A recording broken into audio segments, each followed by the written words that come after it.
Hey, y'all. Welcome to Shade and the City. It's your girl Treese here, and we're here to get into Beyond the Gates, Season 1, Episode 122. So happy Monday, guys. Or I guess for y'all, when you get it, it'll be happy Tuesday, right?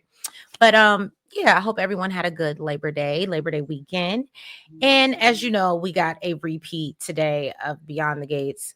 I believe it was episode 45. I did drop that on the Twitter and the Blue Sky. So if you guys aren't following, please make sure you do so. So you guys, and you can also go back in the playlist and revisit my thoughts on the whole anniversary party of it all. Okay. But all right, so if you haven't already, all of our new viewers and our Shade Squad, please do me a favor and go ahead and hit that like button for me.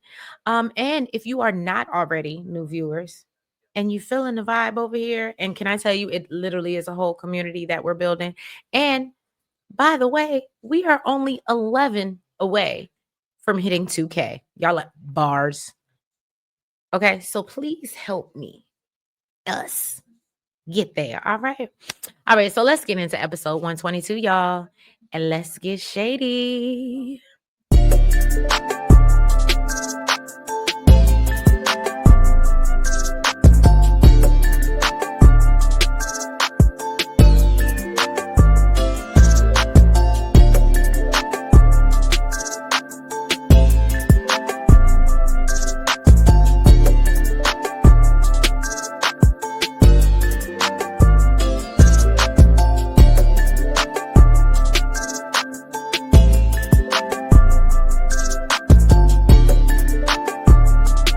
So we start this episode. Danny's laid out on her parents' couch, miserable. Okay, you can tell she just ain't feeling it. Anita comes to check on her to see, well, girl, did you at least eat? And Vernon's like, did you get any sleep? So Danny says, I'll eat and sleep when my daughter's back home, and I feel her. I feel her on that. So Anita tries to convince her that, you're running yourself into the ground, and that's not going to bring Chelsea home. And so Danny starts talking about statistics, and basically, the longer she's gone, the probability of her coming back safe is getting slimmer and slimmer. And I hate to say it, but I do watch enough true crime podcasts to know that that is a true statement. Okay. There's a reason it's called the first 48. If you know, you know. All right.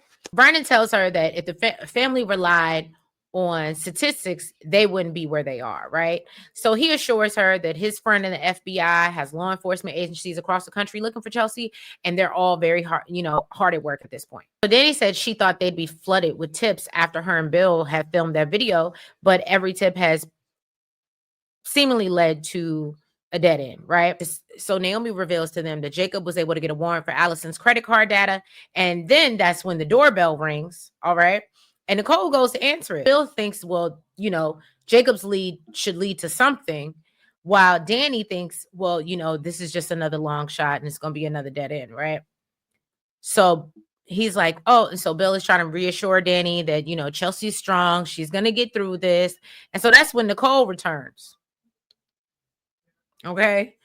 And she says, I've just been served, and lets them know that Ted is trying to slow down the divorce by requesting an audit of all of their marital assets. It gets better. So everyone is like, oh, that's so ridiculous. And Nicole adds on, and what's more ridiculous is Bill is representing him. The way, literally, my notes say, the way Danny's neck snapped, like, who? And so at this point, I literally laugh because Bill gave me Homer Simpson trying to make himself invisible in the bushes. Okay. And that's exactly what he looked like to me, right? So Jacob finds Kat down at the boom boom room, and she's tidying up or whatever. And, because the police department left the mess behind. And so he's like, look, I apologize on the behalf of everybody, but he also reminds Kat, you're rich. Okay. And you can hire cleaners. And Kat's like, I don't want any more strangers in my house, which is understandable. So she tells Jacob, she spent the whole night tossing and turning. And she says she went into her room, Chelsea's room, hoping that she would be there sleeping. And that's when I said, oh. So this really is the boom boom room, because y'all actually have bedrooms. Grow up, girls. Stop doing it on the couch, okay? At least put a sheet down. I'm just saying, y'all too grown for that. Anyway, let's move on. Kat is like, well, why are you here? And so Jacob said, well, I'm here with an update. All right. And says that, I was able to get a warrant for the information Martin got him about Allison's credit cards. And I think I found something that would lead us to Chelsea. So he reveals that he was able to track her online purchases and they went to a different address than what was on her ID. And he thinks that's where Allison is possibly holding Chelsea. Okay. And so Kat wants to come along, of course. And Jacob's like, no, this could be too dangerous for you. And Kat's like, no, I want to be there because Chelsea's going to be traumatized and you won't be able to give her what she needs. And so she begs Jacob to go. And Jacob reluctantly agrees, but asks Kat not to make him regret this. And of course, you're going to regret this because, yes, Princess, I saw in the DMs, you were like, oh, you were hard on Kat on Really Bees Live. And yes, because she irritates me a little bit with this. I still am a cat lover. I'm always team Kat even before I'm team Nicole. Love you. But still, and I love her boots, by the way. Can we just shout that out real quick? Them boots look real cute. But anyway, no, when you're wrong, you're wrong. And I think that when she's on, but she also needs to let the police do their job. And I understand there's a lot of red tape and stuff that she doesn't like to go through. But at the end of the day, she's kind of messing up whole investigations. And so I think from what I seen in the preview that you tagged me in today, Princess, like I thought, somehow, some way, even though, yeah, we know the girl kidnapped her and all this other stuff, she's probably going to end up finding a way to get out of it by the way they got the evidence and all this other stuff because of what Kat did. And that's my only thing. Because where's Leslie's investigation gone? Since she's snuck up under Eva's bed and stole the helmet. You understand what I'm saying? I need Kat to fall back a little bit. I love her though. That's my boo. Anyway, so Chelsea wakes up and she finds Allison sitting there watching her. Okay. I always feel like somebody's watching me and I have no privacy. Oh. All right. So yeah, she just sitting over her looking at her. And let me give another shout out to Sandra, who actually happened to tag me in a TikTok that Brianna Roberts, that is her name, the actress that plays Allison. Apparently the girl came and looked at my profile. So thank you, Sandra. Allison tells her, I was hoping my little Pookie feels better this morning. And so Chelsea tells her, I won't feel good until your crazy ex is locked up. Allison tells her, you're going to get what you're hoping for because we're going to be bound together for the rest of our lives. And so Chelsea's confused as hell. She's like, what are you talking about? Allison said, Chelsea Hamilton, will you marry me? And Chelsea tells Allison, there is no way in hell, Hades, anyway, there's no way I am ever marrying you, right? And Allison warns her, well, if you don't, I'll just have to find you, have to find a way to make you reconsider, okay? Chelsea's like, well, what about Craig? And so she was like, oh, I just hired Craig. That wasn't ever really real for real like that. You know what I'm saying? I just did that to try to get you because I thought, you only dated men based off of your social media profile. And so Chelsea realizes, oh, so you've been playing me since the moment that you met me. And she said, yeah, I had to do whatever I had to do to bring us together. And I said, whoo. And Chelsea was like, but you pushed me away. And so Madison admits, well, yeah, I did play hard to get. But she said, it was like the song, I did what you told me. The harder you push me away, the more I want you. And Chelsea's like, bitch, that was a social media dance trend that I was doing. And so Allison said, no more games. I want to make this commitment. Meet me at the crazy cabin with your white dress. Hey, we ain't getting no younger. We might as well do it. Just saying. So then she asked Chelsea, are you ready to put a ring on it? And my whole thing was, I said, okay, we've gotten from Haley and Caroline the Beyonce references. And I said, you going to throw another. Because I was like, are we literally going to go, if you like it, then you should have put a ring. Okay. Somebody loves Beyonce back there. Okay. And we know that. And I can appreciate that.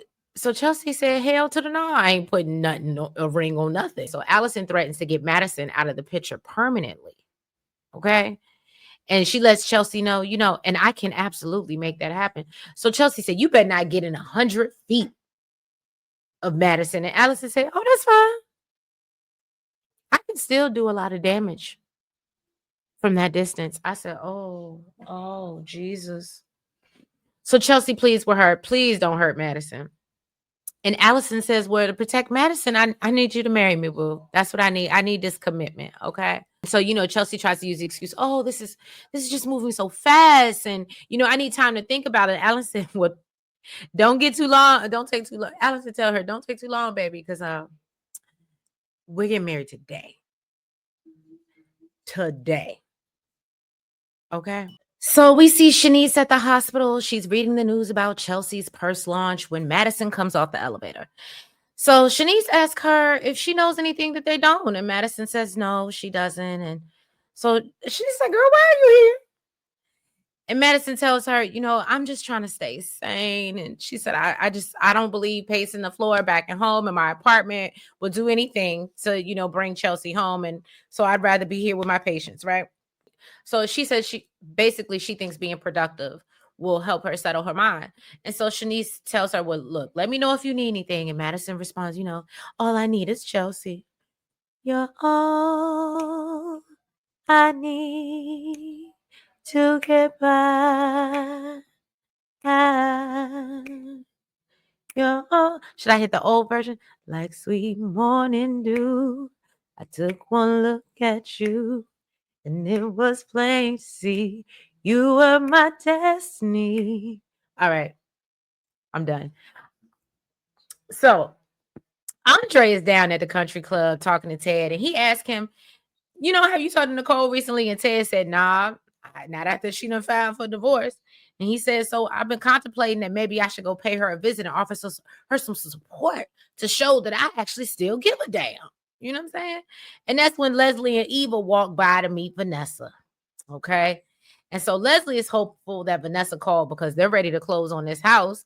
And she brought Eva along with her so they can discuss renovations. Okay. Like they on HGTV. All right. They about to build the block. She tells Vanessa she want to paint the house magenta. Okay. So everyone knows that Queen Bee has moved into the neighborhood. And I said, okay. Here we go with a Queen Bee reference. I'm just saying, did y'all catch it? Because I did. Okay. So Eva warns her that that's probably piss people off, mama. And, especially the Duprees. And so Leslie says, what a shame. And then she turns to Vanessa and says, so girl, where my keys at? Where they at? Where they at? Where they at? And Vanessa tells her, not so fast. See, you won't be moving anywhere right now. And so, of course, Leslie's confused. Andre tells Ted, I think that you are the last person that Nicole wants to see right now. No shade, no tea, no shade. Okay. And Ted reminds him, but you told me a couple days ago I was taking your advice and trying to prove to Nicole that her life is better if I'm in it. And he was like, and so I thought showing up during a crisis, being a supportive husband was smart.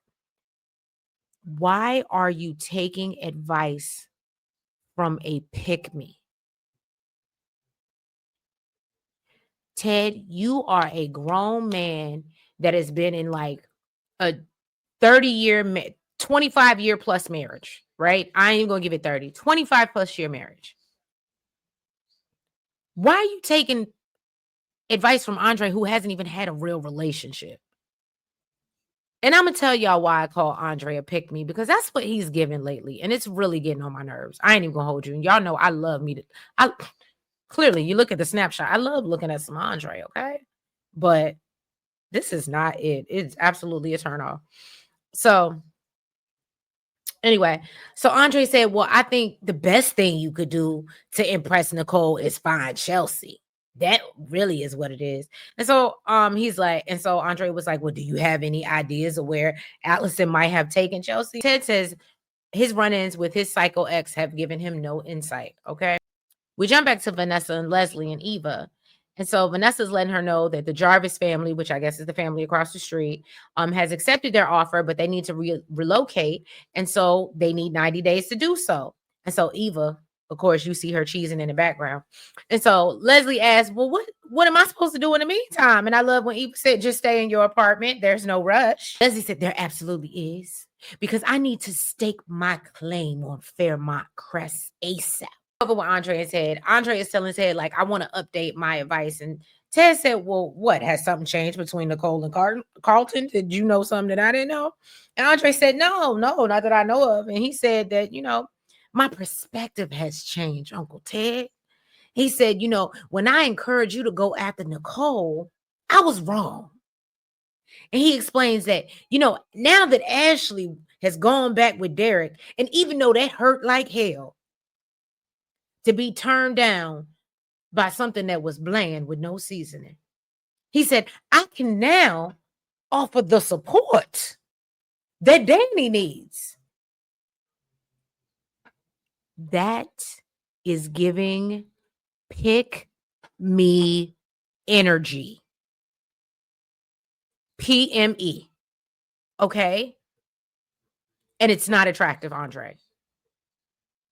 Oh my God. So you are going to try it. And this is not the only scene. So his plot, and again, this is why I say, Ted, why are you listening to this little boy? But second of all, how unattractive, disgusting is it for a man to plan to try to benefit from your vulnerability? Is anybody else seeing that? Because I'm kind of like highly disgusted right now by Andre and his pick me energy. Oh my God. If y'all disagree with me in the comments, please, we can go back, forth and forth. We can do it. Okay. Ted, of course, is with this confused look on his face. And he's like, okay, so yeah, Ted got this confused look on his face. And he asked, well, are you and Danny back together? And Andre said, no. Although before Chelsea disappeared, we talked about, going from more of a friend's benefit situation to something real. No, that's not what she said. Danny has made it clear 10 toes down every time that you have talked to her how she feels and that she is not ready. Oh my God. Oh my God. I don't care how fine he is. Like, if this was real life, I don't care how fine he is. That would have been, I would have hit the door so quick. That would have been it for me. That is so not attractive. Okay, I'm sorry. I can't get past this. How they're writing Andre to be a pick me. Oh my God. And so then Andre tells Ted that, I've been helping Danny with this awful situation and it's deepened our connection. You're benefiting from her vulnerability. Anyway, so he's hopeful that when Chelsea comes home safe, their situation will evolve into something more serious. So Ted said, look, I'm happy for you that you might get you some sympathy, P. However, it sounds like, you and Ashley reconnected with y'all exes in a time of crisis. And so Andre asked, well, what, you think it won't last? And Ted says, you know what? No. I should make the same thing happen with Nicole. And I said, God damn it, Ted. Stop listening to Andre. This is like Kat listening to Chelsea for relationship. Just stop. Wrong message and wrong messenger. Stop it. All right. I made this video a lot longer than I needed it to be because I went on a tangent. I apologize, y'all. So Madison is checking on Derek's progress, and I know y'all don't care. She's trying to tell him take it easy because she knows patients that have upset their recovery by going too hard. And what I think is going to happen is he's going to end up going too hard and hurting himself even more because Derek don't know how to listen real good. So Ashley promises to make sure he doesn't hurt himself, and Derek said he gonna do whatever Ashley say. And also said he gonna make sure she don't exhaust herself looking after him. And then, of course, Madison is like, "Oh, it's so good that you guys care for each other." And of course, she's thinking about Chelsea. All right, hopefully that wasn't too painful for y'all. Let's move on. So Bill is up here trying to defend himself and says, "Look, one of the partners represent Ted, not me." And Nicole reminds him, "Your name is on the door and everything that goes out of it, every deposition, brief, and motion that leaves that office." So Danny looks at Bill in disgust and says, "You know what? You never cease to amaze me." Okay. So she was like, "Why are you fooling around with Nicole's divorce while Chelsea is missing?" And so Vernon said, "You know what? You are so lucky that Anita is in another room," and reminds Bill, "She's on the phone trying to find your daughter." So Danny says, "You know what? That's why I sent Naomi to check on her grandmother." Okay. Because she said, "I did not want her to be in the crossfire when I laid into her inconsiderate ex daddy." All right. And so Bill speaks up and said, "Look, I agreed to help Ted before Chelsea's disappearance." And he said, his associates were handling things while he was out of office. And one of them must have contacted a process server without his knowledge. And he said, "Look, my bad." So Danny's like, "Oh, so you sorry for the timer, but you're not sorry for representing him, huh?" Cole already clocks what's going on. And she said, "You know what? I see what Ted's trying to do. He's trying to delay this. And he's never gonna get it. Never ever gonna get it." Bill explains, "Look, I was doing my job," and said, "Wouldn't you rather have me represent y'all, someone who has loyalty to the family, who's not gonna leak all y'all business to the gossip blogs?" And I said, "Well, Bill does have a point." And then Bill tells him that, "Look, Ted is trying to slow down a divorce because he still loves you, Nicole, and he's not trying to throw away your marriage." So Vernon's like, "Well, he got a hell of a way of showing his love." And I said, "Vernon, this is timing, okay?" So Nicole reminds Bill that when I told you I was the family fixer, I meant that, okay? And that means staying out of my marriage. And so Vernon said, "Look, hush. Everybody, okay?" And he said, "Look, our emotions are all running high because we just all worried about Chelsea. But as you can see, they was big mad." Now, Chelsea is trying to plead with Allison, like, "Look, girl, we need a justice of the peace. And once you want Jamie, we can go. We can get there." And Allison tells her, "No, we don't need to go anywhere because, I've been ordained online." And Chelsea brings up well, girl, we need witnesses. And so Allison says, "God is my witness. And that's all that matters." And so she was like, "Well," and so then Chelsea says under her breath, like, "Yo, I'm really wishing for divine intervention right now." And Allison said, "What'd you say? A little louder. What'd you say?" And she grabs a knife and asks Chelsea, "What do you want to say it again? Say it again. Say what again?" Okay. And Chelsea tells her, "Girl, I'll marry you because I'm scared. I'm real scared." Okay. Now, Vanessa is still down at the country club trying to convince Leslie that, if luxury is what she wants, there are several other gated communities with homes on the market, basically. She also mentions that they're newer and they're going to cost less maintenance later on. And Leslie calls Vanessa, you precious little Barbie. Okay. And she tells her, "I'm not worried about money now that I have this trust fund." And so Eva's like, Mama. Okay. She tries to remind Leslie that you're not a billionaire and you don't want to burn through this money. And Leslie said, No. I can make my new life fire without burning through it. And she starts telling all her business and reveals that she gets more money every 6 months. And she compares it to, it's like having a job with steady paychecks and whatnot. I ain't had one of those in a while. And so Eva suggests, wouldn't you be happier living in a place where people don't hate your guts?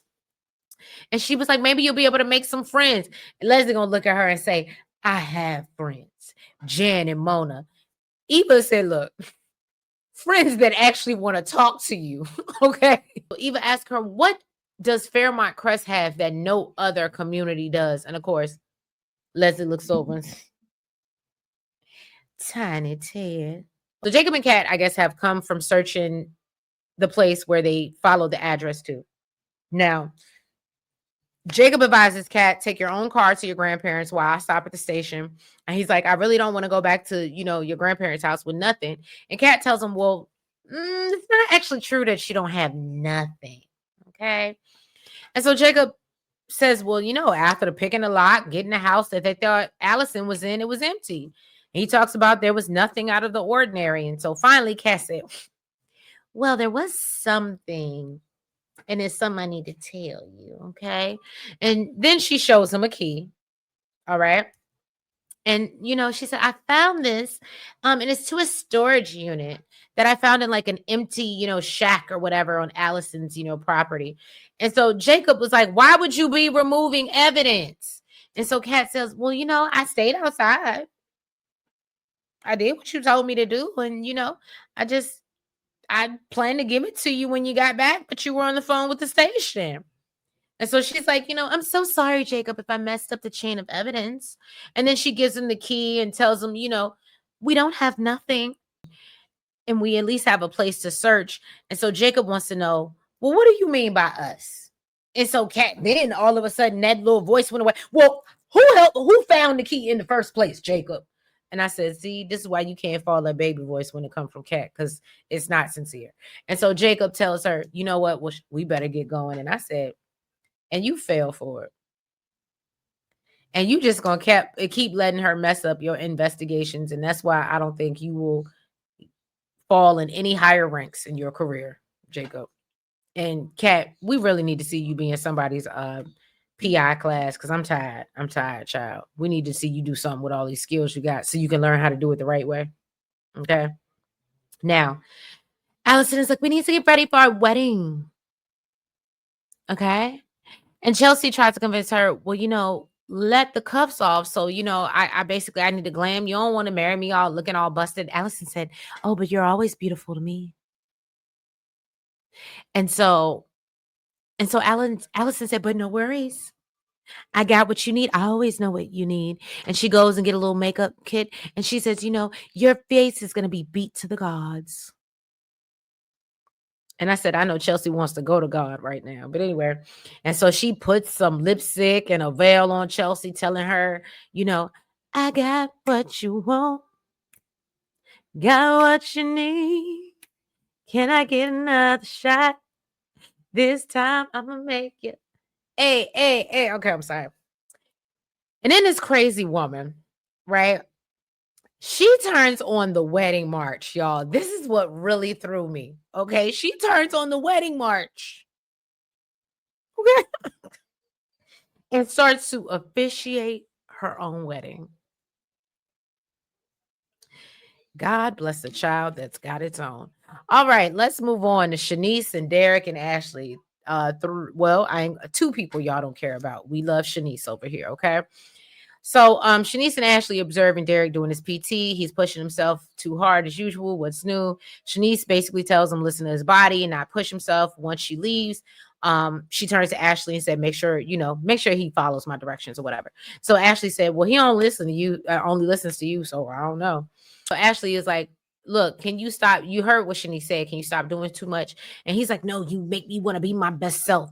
And so she's like, but you need to rest. And, Derek says, I'll rest when I'm dead. And I said, well, that's when you really going to end up for real, for real. Ashley is like, please just listen to Shanice's advice. And he projects and tells Ashley, well, you think because I wasn't listening to the guys in the triathlon, and that's how I ended up in this space. And she's like, that's not what I'm saying. I just said that you need to give your body time to recover. And so he's like, well, it doesn't matter if I recover because I still can't walk. I mean, basically. And so Ashley tries to explain that there are people mobility impaired who live active full lives. And Derek feels like he no longer has a purpose. And so Ashley tells him, I'm going to do everything to remind you of how extraordinary you are. And I said, ooh, Ashley, that's the caretaker role. I mean, you're a nurse, but even still the emotional support. Because at least with patients, you get, I feel bad for Ashley. I actually do feel bad for Ashley in this. I feel like she wants to get out and now she can't.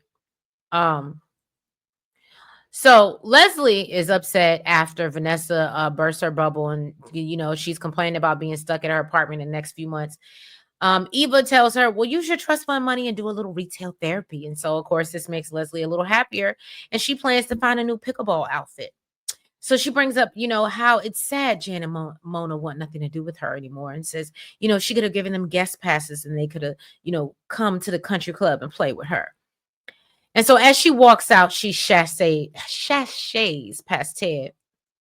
And Ted gets a text from Bill letting him know that Nicole was served and he better steer clear. Okay. Eva comes over and says, "Look, I heard about Chelsea and I know it must be affecting Kat." And so Ted said, "I'm sure that it is. I wouldn't know because I ain't talked to her and she ain't returned none of my calls or texts." And he said, I assume she's at the Dupree house, but I ain't trying to intrude on the family right now, even though you act like Chelsea wasn't your whole niece, but that's okay. That's neither here nor there. I'm gonna take a step back. I already know what I got for Ted in 123, so I'm gonna hold that back.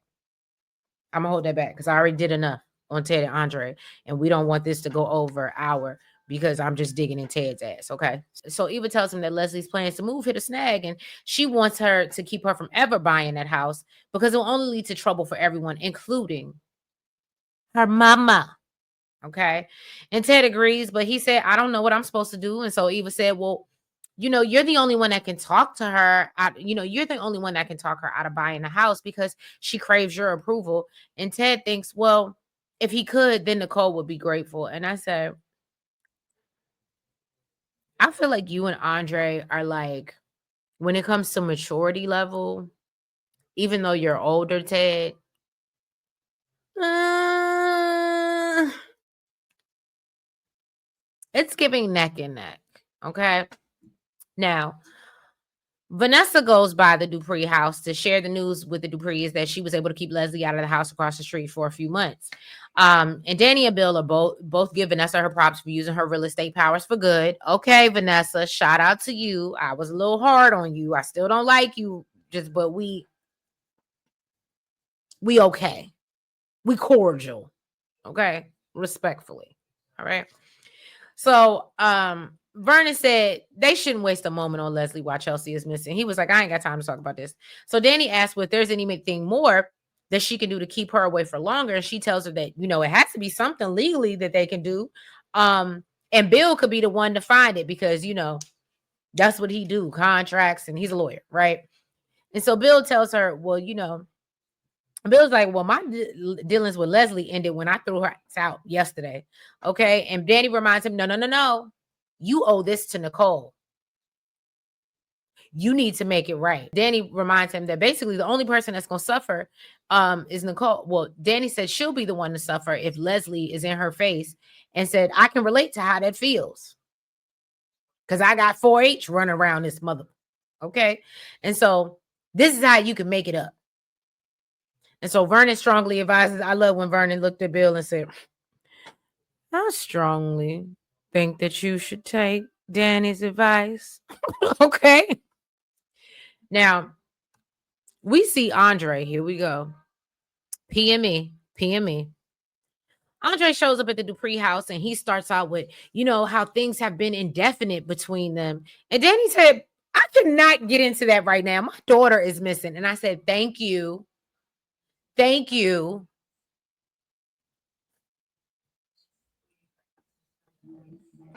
I'm okay. So Andre tells her that, "I won't let you go through this alone." And Danny said, "Well, I'm not alone. I got my whole family." And he's like, "Oh, but you got everybody but Chelsea." And I was like, "Well, shit, why did you need to add that on? Like, goddamn, throw salt in the wound. Why don't you?" So Danny goes on a rant about how Chelsea is her mini-me and, they don't draw within the lines, and then goes on about how Madison is so good to her and Allison, the nut job, just came and took her and she starts to lose it. And then she falls into Andre's arms crying, right? And of course, he's there for her because he's supportive, but he also has PME. Yeah. All right. So that's where we are with that. Now, Shanice comes to find Madison at the nursing station. She's looking for updates about Chelsea. And so Madison tells Shanice that, she did get a nice text from Miss Anita that told her, she can drop by anytime. And So she's like, she loves how supportive they've been since her and Chelsea have been dating. And she brings up her visions of her and Chelsea's future falling deeper in love and sharing everything. And she saw them moving in together, getting married, and have a family of their own. And I said, and only because we joke about this on the live sometimes, I wonder what time frame she saw that happening. Only because we talked about how expeditious this timeline has been. They were in love after 2 days. So the moving in, having a family, if Chelsea wouldn't have disappeared, would it just have been at the end of the month? Just asking for a friend. Y'all weigh in and let me know. But then of course Madison gets emotional and at the fact that, she found happily ever after, and now she doesn't know if she'll ever see her again. Back over at the Crazy Cabin Cottage. So Allison tells Chelsea, I knew that you wanted to get married. It just took a little convincing. And so she starts to read her crazy obsessive vows. And then she wants to hear what Chelsea has to say. And so Chelsea is trying to find the words, right? And she promises to treat Allison as well as she treats her and be the wife she deserves before Allison tries to seal the vows with a kiss, which we know Chelsea really don't want to go for. So Leslie is at home practicing her pickleball when Bill shows up at the door and warns her, look, stay away from the Duprees forever because none of us want you in our neighborhood. And so Leslie tells him, well, that's too bad because, money is power and I'm powerful. And so you have no leverage over me. And so Bill reminds him how far he's willing to go to protect his clients. He tells her how pissed off he is having to come deal with her instead of spending all his time finding his missing daughter. And so he advises her, look, if you smart, you gonna stay outside them gates or I'll find a way to keep you out permanently. It's not a threat. It's a promise. Okay. Then that's when we see Naomi. She comes into the living room and says that she heard Jacob found keys to Allison's storage unit. So Vernon's hopeful that it's not another dead end. And Anita decides that, you know what, let's lead. She leads the family in prayer. It was absolutely beautiful. We see Kat and Jacob, who've discovered a thumb drive that they found of Allison's. And it has all these journal entries about how she met Chelsea, how she was stalking Chelsea this whole time. All right. Thank y'all so much for tuning in to this recap. This is episode 122 of Beyond the Gates.